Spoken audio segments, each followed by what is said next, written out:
नमस्कार. आज आपण आरोग्यासंबंधी महत्त्वाची माहिती जाणून घेणार आहोत. ती म्हणजे साखर आणि मिठाचा मर्यादित वापर कसा करावा याविषयी. आपणा सर्वांचं या हेल्दी लाईफ यूट्यूब चॅनलवर खूप खूप स्वागत आहे. चला बघूया आपण साखर आणि मिठाचा मर्यादित वापर कसा करायचा याविषयी माहिती. साखर आणि मीठ हे खरोखरच तुमच्या आरोग्याचे शत्रू आहेत का?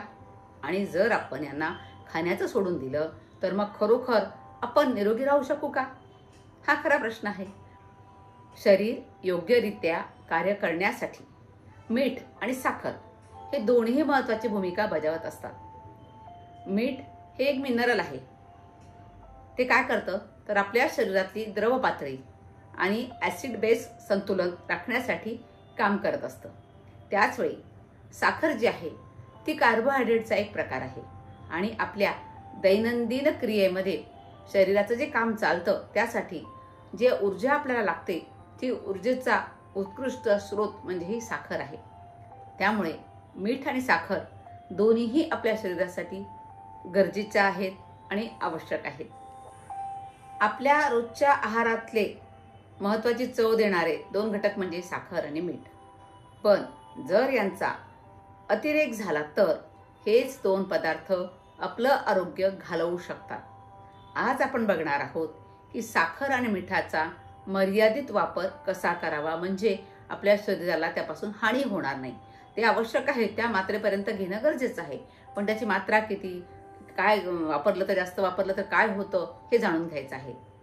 आपण अनेकदा चहा, कॉफी, मिठाई, पॅक फूड, सॉस, बेकरी या पदार्थामध्ये भरपूर साखर घेतो.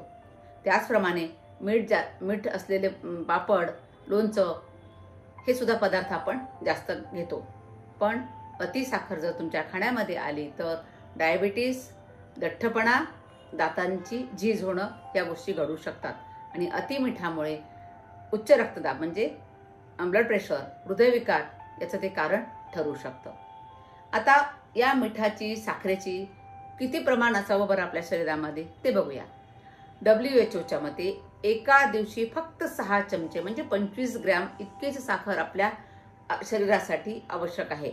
उदाहरणार्थ 2 कप चहा, 1 बिस्किट यामध्ये तुम्हाला 3 चमचे साखर जाते.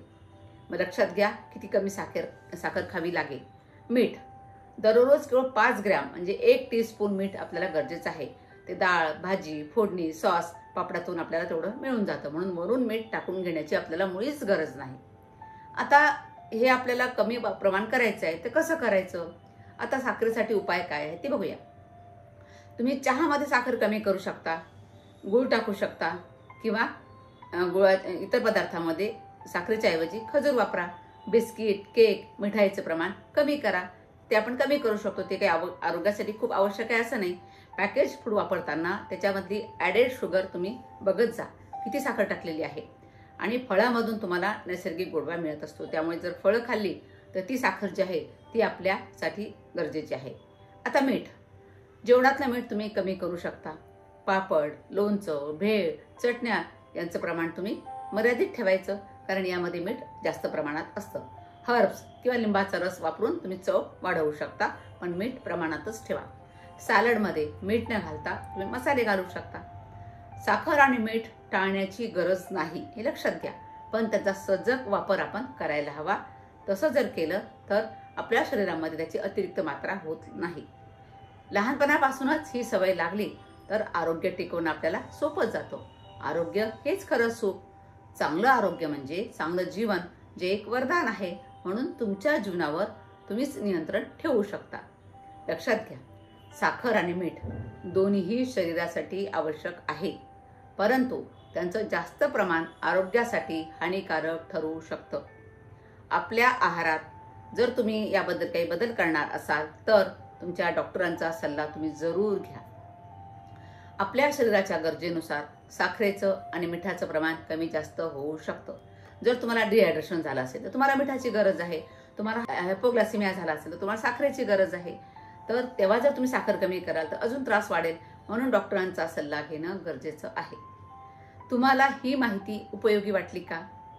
तुम्हाला काय वाटलं कमेंटमध्ये शेअर करा. आणि हा व्हिडिओ लाईक करा आणि हा व्हिडिओसुद्धा शेअर करा आणि हे चॅनल सबस्क्राईब करायला मात्र विसरू नका.